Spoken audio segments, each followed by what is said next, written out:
Civil engineering का जो subject है एस्टिमेशन एंड कॉस्टिंग, उसके कुछ इंपॉर्टेंट टर्म्स के बारे में हम बात कर रहे हैं।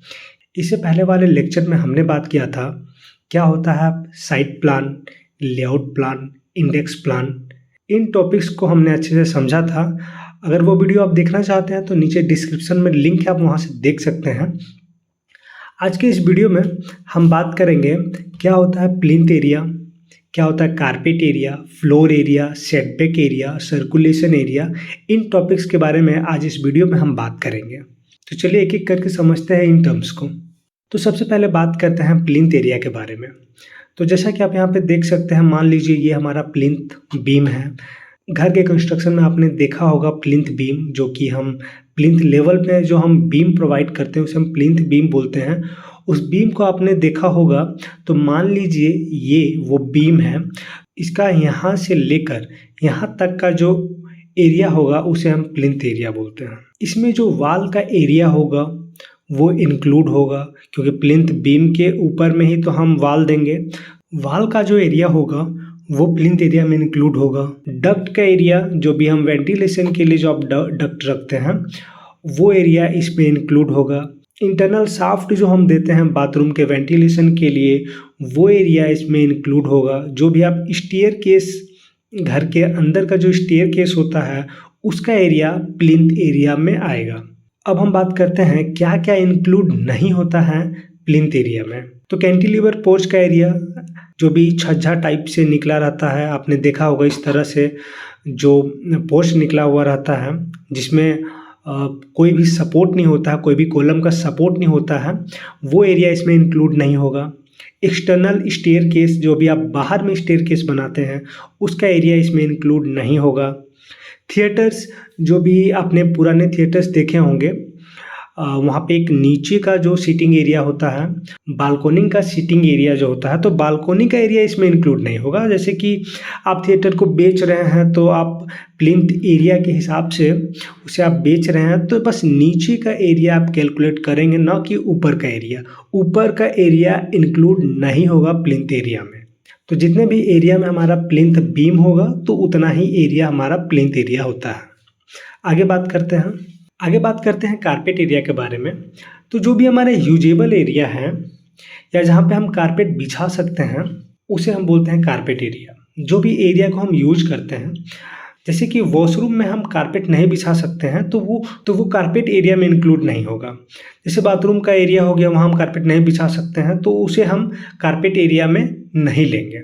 It is generally 50 to 60% of plinth area. काफ़ी इंपॉर्टेंट पॉइंट है, प्लिंथ एरिया का 50 to 60% हमारा कारपेट एरिया होता है। तो जैसे कि आप एक फ्लैट खरीदने गए हैं तो वहाँ पे कुछ लोग बैठे हुए रहते हैं MBA वाले, सूट वूट लगा के।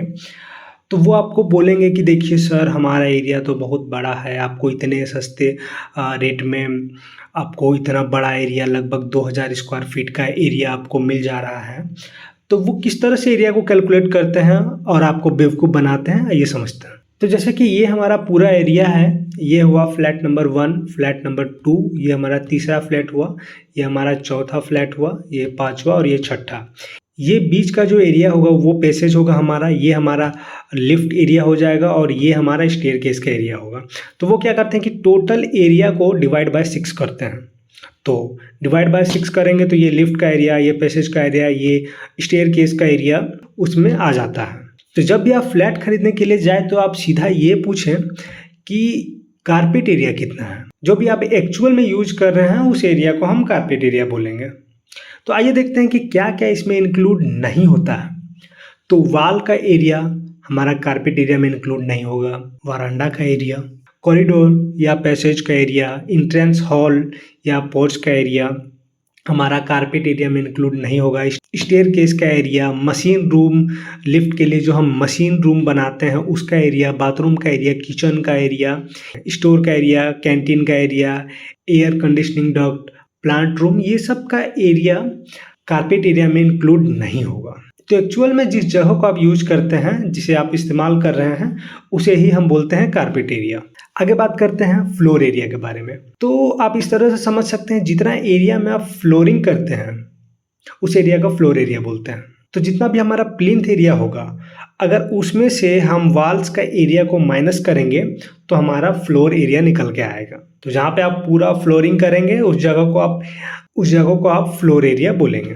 आगे बात करते हैं हम सेटबैक एरिया। तो बिल्डिंग के चारों ओर जो स्पेस हम छोड़ते हैं उसे हम सेटबैक एरिया बोलते हैं। तो गवर्नमेंट के रूल्स है कि आपको इतना % एरिया बिल्डिंग के अराउंड छोड़ना है, बिल्डिंग के आगे साइड आपको इतना % एरिया छोड़ना है, बिल्डिंग के पीछे साइड आपको इतना एरिया छोड़ना है।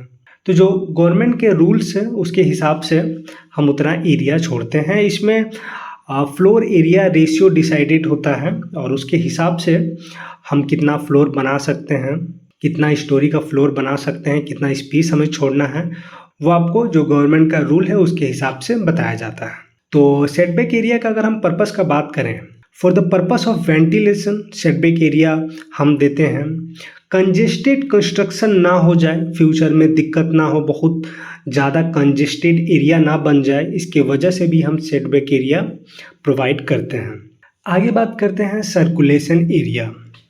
तो जहाँ पे लोग चल फिर सकते हैं उस एरिया को बोलते हैं सर्कुलेशन एरिया, जहाँ पे लोगों का मूवमेंट होता है, जैसे कि lobbies, corridors, staircase, lift, landing, ये सब एरिया में लोगों का मूवमेंट हो रहा है, उस एरिया को हम सर्कुलेशन एरिया बोलेंगे।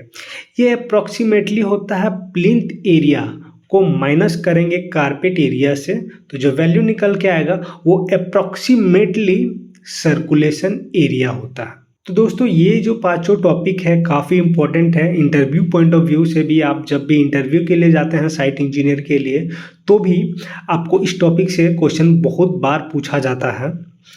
ये बेसिक है, आपको आना चाहिए अगर आप सिविल इंजीनियर है तो उम्मीद है कि आपको समझ में आया होगा। फिर भी कोई डाउट है तो आप कमेंट करें, और भी इसी तरह के वीडियोज़ के लिए आप चैनल के साथ बने रहें। चैनल को सब्सक्राइब कर लीजिए। मिलते हैं फिर अगले वीडियो में।